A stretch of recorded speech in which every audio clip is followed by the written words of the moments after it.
En esta ocasión vamos a hablar sobre la anatomía de los riñones y podemos decir que son un par de órganos glandulares retroperitoneales que se encuentran a la altura de la región lumbar a cada lado de la columna vertebral. En cuanto a su dimensión clásica, es de 12 centímetros de longitud por 6 centímetros de ancho y 3 centímetros de profundidad. En conjunto, estos van a pesar alrededor de 300 gramos, siendo ligeramente el riñón izquierdo más grande que el derecho, y este va a pesar 170 gramos y el derecho 130 gramos. En cuanto a la situación, los riñones están en relación con la pared posterior del abdomen debido a que son retroperitoneales. El riñón derecho está ligeramente más abajo que el izquierdo debido a la presencia del hígado por encima del riñón derecho, y el riñón izquierdo está más próximo a la línea media que el riñón derecho. En cuanto a las funciones del riñón, tenemos la producción de la orina mediante la filtración de la sangre, que cuando se filtran van a depurar la sangre, eliminando todas las toxinas que no son necesarias para el cuerpo, regula el equilibrio electrolítico, regula la presión arterial y actúa como una glándula, secretando renina, eritropoyetina y calcitriol. La fascia renal es una lámina fibrosa, dependencia de la fascia transversalis, y esta está formada por dos hojas. Una hoja anterior conocida como fascia prerrenal o de Gerota y una hoja posterior conocida como fascia retrorrenal o fascia de Zuckerkant. En cuanto a la configuración externa, tenemos que los riñones presentan un borde lateral, un borde medial, un polo superior y un polo inferior, una cara anterior y una cara posterior. En la configuración interna del riñón, al realizar un corte coronal del riñón, podemos observar una gran cavidad conocida como el seno renal, y también podemos observar lo que va a ser la corteza y la médula renal. Estas las vamos a describir a continuación.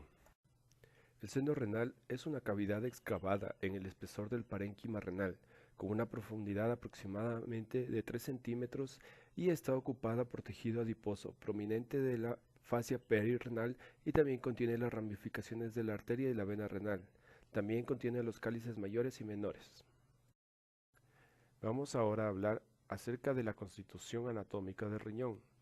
Para nosotros poder hablar sobre la constitución anatómica del riñón, tenemos que tomar en cuenta el tema de la cápsula renal, que corresponde al estroma y al parénquima renal. A continuación vamos a explicar cada una de estas. En cuanto a la cápsula renal, tenemos que es una membrana que está en íntima relación con el riñón, y para esto también tenemos que tomar en cuenta que no hay que confundir con la fascia renal, ya que la fascia renal se encuentra separada del riñón por medio de lo que es la fascia perirrenal. Parénquima renal está formada por dos zonas, una zona periférica conocida como corteza o zona cortical y una zona central conocida como médula. La médula está representada por pequeñas zonas triangulares denominadas pirámides renales de Malpinge, y la corteza renal es amarillenta, y hay ciertas partes de la corteza que penetran a la médula que se denominan como las columnas renales de Bertin. Vasos y nervios del riñón. Al momento que nosotros vamos a hablar sobre los vasos y nervios del riñón, aquí nos vamos a referir a lo que es a la arteria renal, la vena renal y el plexo renal. Arteria renal. Las arterias renales nacen de la aorta abdominal a la altura de L1 y L2, por debajo del origen de la arteria mesentérica superior. La arteria renal izquierda es más corta y mide 3 centímetros, mientras que la derecha es un poco más larga debido a su disposición de la aorta, que se encuentra desviada hacia la izquierda.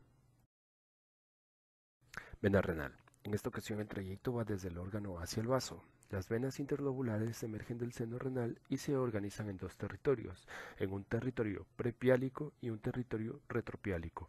Esta confluencia que se da a la altura del ilio forman las venas renales, una derecha y una izquierda. La luz de las venas renales miden aproximadamente 1 centímetro y son avalvuladas. La vena renal derecha mide 3 centímetros y la izquierda es más larga debido a la disposición de la vena cava inferior.